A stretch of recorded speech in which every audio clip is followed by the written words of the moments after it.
안녕하세요. 제가 2018년 7월 14일에 인베디드 프로그래머란 또는 인베디드란 이렇게 해가지고 영상을 올린 게 있어요. 제업했다고 써있는데 이거는 볼륨 올리느라 제업을 한 거고요. 아무튼 유튜브는 그 영상 수정이 안 되더라고요. 그래서 지우고 다시 올려야 되는, 그래서 업로드 게시를 숨길 수가 없어요. 아무튼 그래서 만약에 그 방법이 있으면 저한테 좀 알려주세요. 어쨌든 그런데 이제 제가 유튜브 알림을 확인을 못하고 있던, 워낙에 알림이 많이 떠서 확인을 못하다가 오늘 좀 여유가 있어가지고 뭐 이렇게 하나씩 보다가 뭐야 이거 이런 댓글이 있었어 라고 해서 발견해서 바로 답변을 드립니다. 한번 읽어볼게요. 빌킴님, PC도 인베디드 중에 하나예요. 인베디드는 OS가 없는 게 아니고 있는 것도 없는 것도 있어요. 없는 것은 펌웨어 개발을 통해 단순 처리 기능을 넣는 것이고, 이런 기기의 복잡 기능 및 어플리케이션 개발자들의 개발을 필요로 한다 하면 운영체제를 올리는 거죠. 즉 의료 장비 같은 것도 전부 인베디드면 운영체제가 있습니다. 일단 이 세 주장 자체가 내가 인베디드가 운영체제가 없다고 얘기했나? 그럴 리가 없는데? 라고 하면서 영상을 찾아봤어요. 그런 요즘 알고 운영체제가 되게 협상 경우가 있어요. 그러니까 인베디드 용으로 나온 운영체제도 있긴 있다고 하는데, 네, 보시면 9분 28초 정도에 지금 인베디드 운영체제 있다고 얘기하고 있거든요. 그래서 이거 적어놔야겠다. 이거 이렇게 하는 건가요?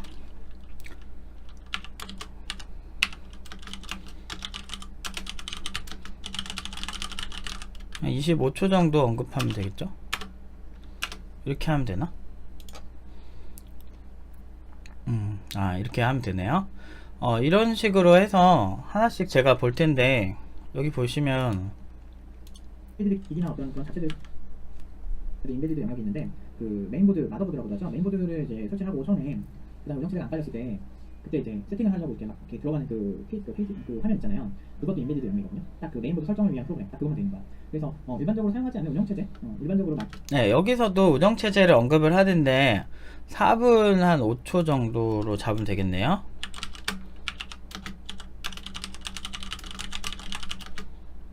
이제 여기서는 일반적으로 않는 운영체제라고 언급을 하고 있어요. 그러니까 일반적으로 사용하지 않는 운영체제, 저거를 오해하셨는지 모르겠는데 인베디드 용으로 운영체제 나온 거 알고 있고요. 그리고 실제로 프로젝트 할 때 써본 적도 있고요. 근데 중요한 건 예전에 스마트폰 나오기 이전 시대부터 제가 개발을 하던 사람이다 보니까 사실 인베디드 프로그래밍, 특히나 이제 PDA 관련된 거, 그리고 IoT 관련된 거를 프로젝트를 하다 보면은 종종 접할 수밖에 없는 거예요. 근데 일단은 영상에서 주장하지 않는데요. 인베디드 일반적으로 사용하지 않는 운영체제라고 하는 거 오해하신 것 같은데, 이거는 윈도우즈, 뭐 리눅스, 그리고 또 뭐가 있지? 리눅스 중에서도 이제 뭐 커스텀 되지 않은 일반적인 거, 뭐 맥OS X 아니면은 우분투, 뭐 이런 거, 그 다음에 또 뭐가 있죠? 안드로이드, 뭐 iOS, 뭐 이런 거 일반인 시선에서 만든 영상이니까요. 그래서 그런 걸 제외한 경우는 인베디드 영역이라고 보는 게 맞다라고 얘기를 하는 영상인데, 그러니까 본인이 원하시는 대로만 받아들이셨거나 아니면은 뭐 잘못 보셨거나 둘 중 하나겠죠. 그래서 보통은 인베디드에서 리눅스를 많이 사용하지만 인베디드 윈도우를 사용하기도 하고요. 네, 맞아요. 윈도우즈 C나 지금은 이름 바뀌었던 컴팩트 에디션인가? 그걸 아까 컴팩트 에디션의 약자인데, C가 뭐였더라? 윈도우즈, 제가 아까 찾아놨는데 아무튼 이름이 바뀌었다고 하더라고요. 인베디드 컴팩트로 바뀌었다고 그러더라고요. 이거 제가 이따 보여드릴게요. 이 경우에는 플랫폼 구성 자체가 PC랑 전혀 다른 게 없어 라고 하는데, 바로 보여드려야 되겠네. PC랑 구성 자체가 좀 특성이 좀 달라요. 그 뭐 하드웨어적 구성을 얘기하신 거라면은 뭐 같다라고 봐도 무방하겠지만, 소프트웨어적 구성은 아예 다릅니다. 이거 벤더사거든요. 이거는 사실 좀 구매를 하셔야 사용하실 수 있는 거라. 같은 윈도우즈 오픈소스도 아니고 소스를 오픈하는 것도 아니잖아요. 근데 여기 벤더사의 설명을 보시면 아실 수가 있어요. 윈도우즈 인베디드 C 슬러시 컴팩트는 컴포넌트화된 실시간 적은 저장 공간을 차지하는 OS로 시스템 소스코드에 대해 완전한 접근 권한을 부여합니다. 이걸 보시면 이 특성이 특이한 건데요. 시스템 소스 코드에 대한 완전한 접근 권한을 부여한다는 게 특징이에요. 왜냐하면 embedded라는 것 자체가 내장된 이란 뜻이잖아요. embedded라는 게. 그래서 내장이 되어 나가는 것, 즉 내가 IoT 기기를 이렇게 하나 만들었어. 예를 들어서 팀노바 명함인데 뭐 이걸 만들었어요. 이게 기기면 이 안에 아두이노나 뭐 이렇게 라즈베리파이 보면은 좀 이해가 되실 텐데, 그거 제가 사무실에 있는데 한번 나중에 기회 되면 갖고 와서 보여드릴게요. 이런 하나의 특정한 기기에 뭐 하드웨어 구성은 비슷하겠죠. 하지만 이 안에 내장이 되어서 나가려면 특성이 있어요. 인베디드 기기들의 특징. 일단은 좀 협소한 크기를 가지고 있다. 협소한 크기. 그러니까 협소하다고 말하기 좀 그렇고, 이 하드웨어 자체가 이렇게 해서 판매하려면 비싸면 안 좋잖아요. 비싸면 졸라 이렇게 비싸지니까 보통 이제 하드웨어 영역에 투자를 안 한다는 거죠. 뭐 카메라만 보더라도, 이것도 요새 디지털 카메라 같은 경우는 인베디드 기기라고 볼 수가 있거든요. 얘네도. 요런 거 같은 경우도 사실은 렌즈 자체도 비쌀 거고 나름대로 다 비싼데, 자, 한번 켜볼게요. 이거 뭐 요런 식으로 카메라가 요렇게 막 카메라인데도 옛날 기술이 아니고 이렇게 뭐 사실 디지털 카메라가 뭐 오래 그런 건 아니지만 이렇게 액정으로 보여주기도 하고, 이걸 저장하면 컴퓨터로 바로 옮길 수 있게 디지털 신호로 저장이 되고, 이런 것도 하나의 인베디드 기기라고 볼 수가 있거든요. 디지털 카메라도. 어쨌든 요런 그 시스템에 들어가면 이거 비싸게 팔면 되는 거 아니야 싶지만, 우리는 컴퓨터 그냥 성능 좋은 것만 사는데도 뭐 100만원씩 들잖아요. 근데 누가 여기에 컴퓨터 스마트폰 정도의 같은 성능을 가지고 있으면서 이렇게 좋은 화질로 카메라를 찍을 수 있는, 사진을 찍을 수 있는 그런 환경 자체가 사실은 쉽게 구성이 되냐 이거죠. 제 얘기는 쉽게 구성이 되기가 힘들기 때문에 저 하드웨어적 측면에서는 조금 저렴하게 갈 수밖에 없죠. 왜냐면 카메라가 지금 제가 보여드린 것만 해도 나름대로 이제 괜찮은 카메라라고 해서 100만원이 넘는 카메라인데, 문제는 쟤도 그렇게 막 성능이 스마트폰만큼 빠르지도 않고 그만큼 좋은 부품도 들어가 있지도 않아요. 그런 게 어쩔 수가 없는 거예요. 왜냐면 카메라 자체 성능에도 돈을 쓰기 바쁘니까. 아니면 너무 비싸지니까. 뭐 3,400만원짜리 카메라, 그런 카메라 쓸 리가 별로 없잖아요. 그리고 뭐 3,40만원짜리도 있고. 그러니까 저런 기기에 들어가는 부품은 일반 스마트폰이나 아니면 일반 PC, 노트북에 들어가는 것처럼 비싼 부품을 넣기가 좀 힘들어요. 아예 소프트웨어적 처리 말고 다른 처리까지 같이 들어가야 되니까. 그러니까 되게 저사양이 들어가는 경우가 있거든요. 그럴 때 사용하기 좋게 보통은 소프트웨어 크기가 되게 작아요. 인베디드용 소프트웨어라고 하면 보통 그렇게 작은데, 얘도 마찬가지인 거야. 그리고 우리 회사에서 원하는 대로 바뀌어야 되잖아요. 그러니까 원하는 형태로 바꿔주기 위해서 만드는 거죠. 그리고 여기 보시면 실시간이라고 나오죠. 이 실시간이라는 것도 운영체제 특성 중 제가 예전에 언급한 적이 있는데, 실시간 운영체제는 항공사 이런 데서 우선순위, 그러니까 어떤 프로그램은 스케줄링이라는 기능이 있어요. 운영체제는. 그래서 내가 진짜 이거는 어떤 일이 있어도 먼저 처리해야 돼, 무조건 시스템에서 최우선적으로 처리하는 거, 이런 부분들을 조금 자기가 원하는 대로 조정할 수 있는 그런 운영체제의 특성을 가진 게 인베디드 프로그래밍에서도 되게 인베디드 운영체제에서 많이 보이고, 그리고 그 인베디드 같은 경우는 보통은 이제 운영체제 사이즈가 보통은 작죠. 그래서 컴팩트, 이미 이름에서도 끝났어. 보면 인베디드 컴팩트라고 본인들을 정의하고 있거든요. 인베디드 컴팩트라고 얘기를 할 정도로 컴팩트하다. 컴팩트는 크지 않은, 작은, 컴팩트한 사이즈 하면은 작은 사이즈 이런 식으로 얘기를 하잖아요. 그런 것처럼 협소한 환경을 주로 얘기한다. 영상에서도 좀 영상에서는 그렇게 막 인베디드라고 해서 막 협소한 사이즈라고 뭐 강조하진 않았지만, 보통은 IoT에서 언급을 많이 하니까, IoT 아니면 뭐 스마트 냉장고 아니면 제가 말한 뭐 디카 이런 것도 사실 인베디드 영역이죠. 그래서 어쨌든 계속 읽어 볼게요. 어디 갔지 아까 그게 영상이. 굳이 따지자면 PC도, 그러니까 어쨌든 완전한 접근을 해야 하기 때문에 다르다 라고 얘기할 수 있어요. 굳이 따지자면 PC도 사용자가 접근하기 편하게 만들어진 인베디드 기기입니다. 아니에요. 이게 무슨 얘기냐면, 그렇게 따지면 인베디드 프로그래머도 없어요. 그냥 다 프로그래머라고 해야지. 지금 이 영상의 취지와 좀 맞지 않는 방향의 말씀을 하시는데, 영상에서 말하는 취지는 우리가 개발자로 인베디드 개발자가 된다면 뭘 해야 하나요? 라는 거에 대한 정의를 주기 위해서 인베디드 개발자를 얘기하는 곳에서 되게 포괄적인 얘기를 하세요. 그렇게 따지면 우리는 다 뭐라고 해야 되지? 우리는 모두 어떤 어셈블리어 개발자라고 볼 수도 있어요. 제가 봤을 때. 왜냐? 다 어셈블리어화된, 아니다, 기계어 개발자라고 봐야죠. 근데 기계어 개발자라고 안 하죠. 그리고 시스템 개발자라고 봐야 되죠. 정확하게 말하면. 그런 식으로 포괄적으로 얘기하지 않는 거예요. 왜냐하면 그렇게 따지면 웹개발자도 웹개발자라고 표현하면 안 돼요. TCP/IP 개발자라고 얘기해야 돼요. 왜냐하면 HTTP 통신이 TCP로 이루어지기 때문이죠. 그렇기 때문에 단순히 HTTP 그 기반이라고 해도 그 내부 구성에 따라서 달라진다고 하면, 근데 보통 PC를 인베디드 기기라고 하지 않죠. 근데 인베디드 기기만의 시스템이나 기기만의 특징들이 보통 지금은 통념상 정해져 있죠. 이런 식으로 포괄적으로 정의할 거면 애초에 이런 영상을 만들지도 않았죠. 그리고 우리가 사용하고 있는 스마트폰 역시 인베디드 기기이며 일반 사용자에게 접근이 쉬울수록 PC 또는 스마트폰 등의 이름이 붙여지는 것이지 인베디드 기기가 아닌 건 아닙니다. 그렇게 따지면요, 인베디드 기기라고 하지 마시고 디지털 기기라고 하세요. 저렇게 포괄적으로 얘기하실 거면.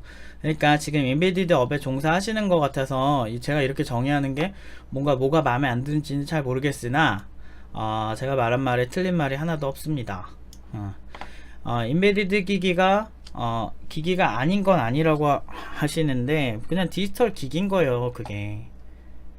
그렇게 따지면 지금 인베디드 프로그래머라고 하면 안 되고 모두 디지털 프로그래머라고 해야 돼요. 그러니까 저런 식으로 이제 얘기하면, 그러니까 이거 자체가 모순이 있는 게 뭐냐면, 인베디드 개발자 구합니다 라고 하면서 안드로이드 개발자 구하는 격이거든요. 근데 자코리아에서 제가 한번 쳐봤어요. 우리 한번 같이 봅시다. 인베디드라고 제가 이렇게 쳤습니다. 그 치면은 보세요. 인베디드 C 언어 많이 나오죠. 클러스터 소스 코드 이렇게 하는데, 인베디드 소프트웨어 개발자 모집해서 보통 이렇게 인베디드 전기전자 전자회로 이런 거 나오죠. 펌웨어 나오죠. 제가 아까 언급했던 거. 펌웨어도 많이, 셋톱박스 많이 하죠. 그러니까 제가 영상에서 인베디드 개발자를 정의를 어떻게 하냐면, 우리가 일반적으로 사용하지 않는 운영체제 쪽 개발을 하면서 운영체제가 없거나 좀 목적이 뚜렷한 분야에 특화된 개발을 하는 경향이 있고, C나 C++를 많이 사용하는 경향이 있다 라고 얘기를 하는데, 보세요. 대부분 C죠. C가 안 나오는 경우가 없어요. 지금 자바 하나 있고 C, C++, C 나오죠. C 또 나오죠. 인베디드라고 하면은 제가 말하는 선에서 크게 벗어나지가 않는다니까요. 이게 뭐 인베디드 개발자를 비하하고 이런 게 아니고, 보통 그러니까 보통 펌웨어 쪽, 그리고 IoT, 그리고 또 뭐야, C랑 C++ 주로 쓰고, 영상에서 나온 거 고스란히 그냥 말씀드리는 거예요. 그리고 보통 이렇게 IoT처럼 기기 자체가 좀 협소한 경우가 많다라고 하는데, 그것도 제가 증명을 할까요? 아니 근데 진짜 너무 쉽게 할 수가 있는 게, 네이버에서 물론 이제 인베디드 기기라고 무조건 협소하거나 그렇진 않아요. 인베디드 자체가 그냥 내장된 이란 뜻이기 때문에 보통은 되게 고사양에서도 인베디드 내장되어 프로그래밍이 되어지는 경우로 다 하긴 하는데, 보통은 이렇게 상대적으로 일반적인 운영체제를 사용하지 않는 경우를 뜻하긴 해요. 물론 이제 안드로이드의 지향점은 인베디드 기기를 대체할 수 있을 정도를 지향을 하고는 있어요. 본인들이 그렇게 얘기를 하고는 있는데, 사실 안드로이드는 조금 영역이 애매하긴 하지만 그래도 일반적으로 인베디드 프로그래머라고 안드로이드 개발자를 정의하진 않죠. 여러분들 이건 일반적인 사람들 상식적으로 알 거예요. 그래서 이 IoT라고만 해도 지금 네이버에서 제가 IoT를 그냥 쳤는데, 보시면 이 플러그 이런 것도 다 IoT 인베디드 쪽이라고 보면 되거든요. 여기에 들어가는 프로그래밍 영역이. 이쪽도 보시면 재밌는 게 되게 저렴해요, 기기들이. 그러니까 여기서 이런 기기들에서 디지털 신호로 나오는 신호를 받아서 그 기기 안에서 동작하는 거를 프로그래밍 하는 게 지금 펌웨어 쪽이기도 하면서도 지금 인베디드 영역이라고 표현할 수 있거든요. 저 안에서 협소한 걸로 주로 IoT 치면은 나오는 기기들이 다 저런 데니까. 그래서 상대적으로 협소한 경향이 좀 있다.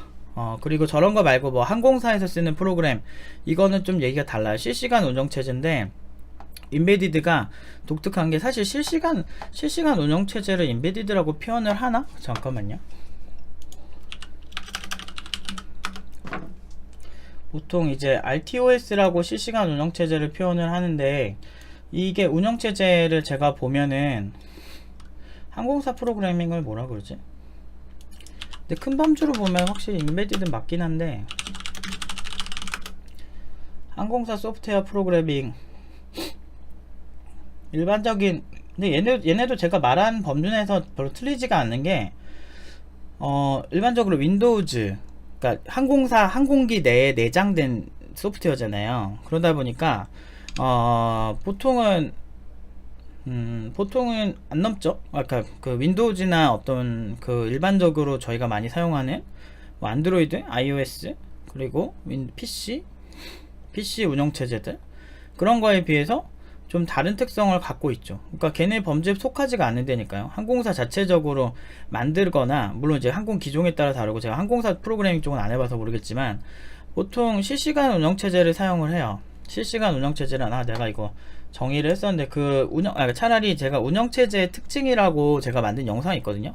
운영체제란 해가지고 팀노바에서 만든 영상 한번 보세요. 거기에 제가 그 항공기에서 사용하는 그런 운영체제 같은 거 정리를 해놔서 거기 자세히 설명드리니까 같은 얘기 두 번 하면 여러분 힘드실 것 같아가지고, 아무튼 그래서 끝까지 읽어보겠습니다. 그래서 PC도 사용자가 접근하기 편하게 만들어진 인베디드 기기라는 거에 저는 별로 동의를 못하겠습니다. 그리고 우리가 사용하고 있는 스마트폰 역시 인베디드 기기이며, 일반 사용자에게 접근이 쉬울수록 PC 또는 스마트폰을, 이거 아까 읽었구나. 그 다음 읽을게요. 인베디드 소프트웨어 엔지니어라고 하면 펌웨어 개발만 하는 것이 아니라, 제가 펌웨어 개발만 한다고 하지 않습니다. 영상에서도 밝히지만 그 외적인 프로그래밍 하는 걸 모두 통칭한다 라고 주로 얘기를 하는데, 보세요. PC에서 사용하는 운영체제를 사용하지 않는 그런 디바이스의 프로그래밍이 되는 영역을 주로 인베디드라고 생각하시면 돼요. 네, 일반적인 운영체제를 사용하지 않는 영역을, 프로그래밍하는 영역을 인베디드라고 보시면 돼요 라고 분명히 얘기를 하고 있죠. 즉 이거는 영상 자체를 안 보신 것 같아요. 그래서 굉장히 한편으로는 뭐지? 라는 생각도 들고 좀 불쾌하기도 합니다. 기본적으로 이런 어떤 태클 같은 거를 거시거나 아니면 기술적으로 잘못된 부분 지적을 해주셨을 때, 보통 저는 제가 좀 늦더라도 이렇게 한 달, 두 달 걸리더라도 제가 보긴 볼 거예요. 언젠가는 보겠죠. 제가 시간이 있을 때. 뭐 못 보면 어쩔 수 없고. 근데 봤을 때 이거는 내가 하지 않은 얘기는 안 하셨으면 좋겠어요. 그랬으면 좋겠고요. 펌웨어, 본인이 그렇게 생각하신 것 같아요. 제가 펌웨어만 그렇게 했다고. 근데 펌웨어 운영체제 프로그램 당연하죠. 얘는 내장형 프로그램 고쳐야 되니까 보통 그게 C로 되어 있으니까 그거는 제가 C랑 C++를 하라고 한 거고, 하드웨어는 뭐 원래 그거는 전자공학적인 어떤 기본적인 거고, IoT 기기에서는 보통 빼놓을 수가 없죠. 그 FPGA 로직은 이런 FPGA라는 게 뭔지부터 우리가 같이 봐야 되는데, FPGA란